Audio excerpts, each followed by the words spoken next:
I heard. Right, I heard about Star Trek Discovery. I was debating. I'm honestly, I like this review came out like or whatever this is came out like 5 hours ago, like today. I was thinking about checking out some more Star Trek stuff because I'm actually like kind of hungry for more Star Wars type content, like space stuff. And Star Wars has just been a little not fulfilling in the war star you know what I'm saying, like the star the space adventures type of deal. So I was like, all right, well, I'm gonna definitely start getting into more Warhammer. But then I was like, what else is there? Like the you know, maybe Star Trek might fulfill some of that as well. Uh, and it seems like people are not liking Star Trek right now as well. So I kind of wanted to see what's going on with this. Star Trek Discovery dies to thunderous apathy. What is like what's going on with this one? What's how come people not liking it? If you want to know the measure of a man, all you have to do is count his friends. Well, that being the case, if you want to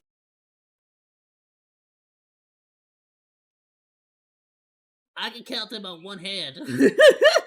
know the measure of a brand, you simply count its fans. And in modern Star Trek's Whoa. case, that would be, well, not much. See, the recent series finale of Star Trek Lower Decks included a plot point about alternate timelines and realities that most people have interpreted to mean that shows like Star Trek Discovery don't actually take place in the same continuity as classic Trek, like the original series, or The Next Generation, or God help us, even Star Trek Voyager. Resistance is futile. Damn! Instead, Discovery's been relegated to the Kelvin timeline, the alternate reality spawned by the reprehensible J.J. Abrams movies. Remember when J.J. Abrams was a thing? But mostly because of a convoluted rights agreement between CBS and Paramount, who collectively presided over all things Trek at the time. But the times, they are a-changin', dear viewer, and now both CBS and Paramount are owned by Skydance Pictures, who now have the daunting task of trying to turn Star Trek into something vaguely popular and profitable again. And let's be real here, as far as challenges go, that's roughly on par with trying to climb Mount Everest using just your lips. Anyway, after a series of colossal cinematic How would you even do that? J.J. Abrams and Bad Robot. You'd have to like use the top lip to like drag your body, you know, with your bottom lip. I don't think you'd be able to use your bottom lip too well. That'd be a bit tough, I'll be honest. Are nothing but a distant memory, and the only fly in the ointment now is his slightly retarded disciple Alex Kurtzman, who spent most of the past decade bulldozing his way through the Star Trek IP, spending money like a drunken That's a lot of Star Treks, isn't it? Slightly retarded disciple Alex Kurtzman, who spent most of the past decade bulldozing his way through Prodigy, Discovery, Picard, Strange New Worlds, Lower Decks. Oh, I've seen clips of the freaking animated one. Through the Star Trek IP, spending money like a drunken sailor on TV shows that nobody wanted or asked for, and following this up with a series of Hail Mary vanity projects that only Alex Kurtzman could possibly care about. But don't worry, I'll come back to that one soon enough. Believe that! First though, I want to go back to the point I was making at the start of this video. The news that Star Trek Discovery seems to be getting quietly shuffled out of the hallowed halls of Star Trek canon, like a poor person trying to blag their way into an upmarket London gentleman's club. And believe me, I could tell you all about that. Now, you'd think this news might have provoked much wailing and gnashing of teeth from the passionate Discovery fan base, and even more rejoicing from the legions of classic Trek fans that were delighted to see it removed like a cancerous tumour of creativity. Instead, the reactions online seemed to range from, shit man, I thought Discovery got cancelled years ago, to, what the hell is Star Trek Lower Decks anyway? And finally to, who even cares what... Okay, to be fair, yeah, that was my reaction, wasn't it? They do with but Star I've seen Trek some shorts now, of it here and there. Dead. And really, I think Unlike that last YouTube. one pretty much sums up the prevailing attitude about Star Trek at this point. Not just Discovery, but the entire brand that it's built on. Quite simply, nobody gives a shit about it anymore. Now don't get me wrong, there's plenty of old-timers out there clutching their well-worn box sets of The Next Generation, or reminiscing fondly about the pre-Abrams movies, but they're not exactly active anymore. They don't get involved in any of the new stuff that's being released. They don't speculate about upcoming shows or debate the merits of new captains or push for more movies. And in theory, there should be a lot for them to talk about. Last time I checked, there were no fewer than 5 different Star Trek shows that are either active right now or just recently ended. Strange New Worlds, Discovery, Lower Decks, Prodigy and Picard, plus a bunch of short Trek specials peppered in between. And that's not even mentioning the TV movie and a brand new show that's on the horizon. But you'd never know it because nobody's talking about any of them. There's no fans. Yeah, and that's kind of the reason why I wanted to watch this video too, because like I haven't heard nothing. Meanwhile, I'm hearing all kinds of stuff about like Dune has started to like come up again. People started to look at the lore for Dune. People are starting to look up at the lore for Warhammer 40K. You know, like people are going nuts with like space stuff in that sense. But I'm like, how come like I haven't heard anything about Star Trek?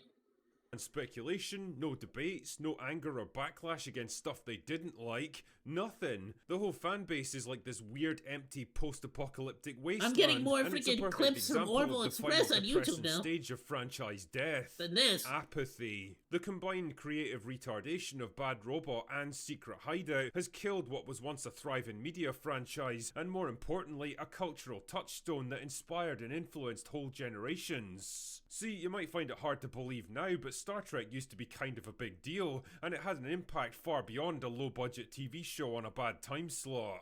Like, how many times have you heard someone say, "Beam me up, Scotty," or "Warp speed," or "Phasers on stun"? How many women and people of colour were inspired to get into STEM careers because of characters like Uhura, or Geordie LaForge, or Captain Sisko? How many people became engineers because they identified with Scotty, or doctors because they looked up to McCoy, or leaders because Kirk was their childhood hero? Pick any random dude on the street, even people that have never watched a single minute of Star Trek, and there's a good chance they'll still know about Captain Kirk, or Mr. Spock, or the Starship Enterprise. Steve Wozniak was motivated to get into electrical engineering and eventually co-founded Apple because the science of Star Trek fascinated him. Even George Lucas admitted that Star Trek influenced his work on A New Hope. That right there is the true legacy of classic Star Trek, a cultural footprint so massive that it spanned decades and influenced entire generations. Now fast forward to today and have a little think about the influence of modern Star Trek. Tell me, how many people do you think have heard of Michael Burnham, or Spore Drives, or Section 31? How many people could even name a single Star Trek show that's come out in the past 10 years? That's the legacy of modern Star Trek. That guy's the voice of the poop emoji in the Emoji Movie. But a bunch of obscure TV shows on a failed streaming service that nobody watches or even talks about. And yet, for some reason, they just keep blowing absurd amounts of money to shit out more and more of this crap. Out of everything they've made, Picard generated a tiny flare of interest in Season 3 when they finally handed the show off to someone who actually cared about it, but even that was nothing more than blowing on the cold ashes of a dying fire, and it was a nostalgia card that could only be played once. Strange New Worlds, which I'm told was halfway decent in Season 1 before falling off a cliff in Season 2, is now well into its 3rd season, with a 4th already in production for next year, and nobody talks about it. Starfleet Academy is another spin-off from Discovery that nobody asked for. They have to have a fan base if they're getting still getting greenlit, right? Starring the usual collection of checkboxes that substitute identity for personality, and probably involving a lot of tearful cadets talking about their feelings in hallways. Oh, and Alex Kurtzman finally got his long-cherished wish for a Section 31 spin-off starring Michelle Yeoh, which comes out at the end of this month. Yeah, it's a streaming movie rather than the epic multi-season show that he probably wanted, but you can bet your left arse cheek that it still came with a hefty price tag. Especially Yeoh herself, who I have it on good authority is being paid $12 million for her part in this one. Damn! Oh man!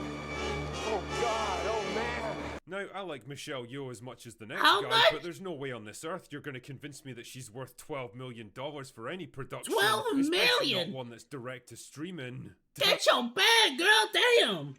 Man, that woman must have been laughing all the way to the bank after her first meeting with Alex Kurtzman. And that's the thing. You can throw all the money you want at a problem. You can release project after project to create the appearance of a healthy brand. You can even hide your viewing figures behind the trusty old streaming service defensive wall. But the one thing you can't do is generate actual interest and cultural impact. That's the thing that Star Trek lost a long time ago, and it's not going to be coming back anytime soon unless something radically changes at Paramount. Preferably starting with firing a whole bunch of people. This is how Star Trek died. To thunderous apathy. Anyway, That's all I've got for today. Go away now. In 2024, we have seen They In all say that if honesty, it's kind of sad because I've seen a Star Trek movie or two here. One of my favorite ones of all time, besides the one where they get sent like back in time, that was pretty cool.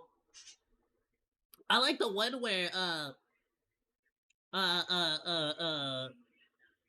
what's his name?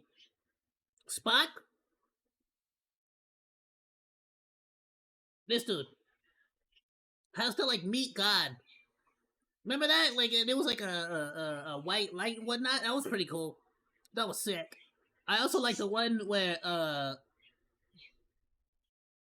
they have to like well, there's quite a few of these, right? But like I remember one where they had to like basically go to a planet and like settle a war in between like two different people. Like obviously I'm not a huge fan. It's just I've seen the movies every once in a while whenever they put them free on TV. So I like them. They're cool. So it's just kind of sad to see that there's not like more going on or like really like I've only ever heard bad things about all of these shows and some of these I haven't heard about. You get me? So it's just kind of like, all right. It turns me off. I like the video though. Go drop a Critical Drinker a like. Go drop him a sub. That makes a good content. I'm gonna share this on the Discord as well, my dudes. Thanks for hanging out. Like or dislike, comment, and subscribe, and become a Monodachi today. I live stream all day, Monday through Friday, so go say hi. That's all for now, Monos. Goodbye, and thanks for swinging by. Salut!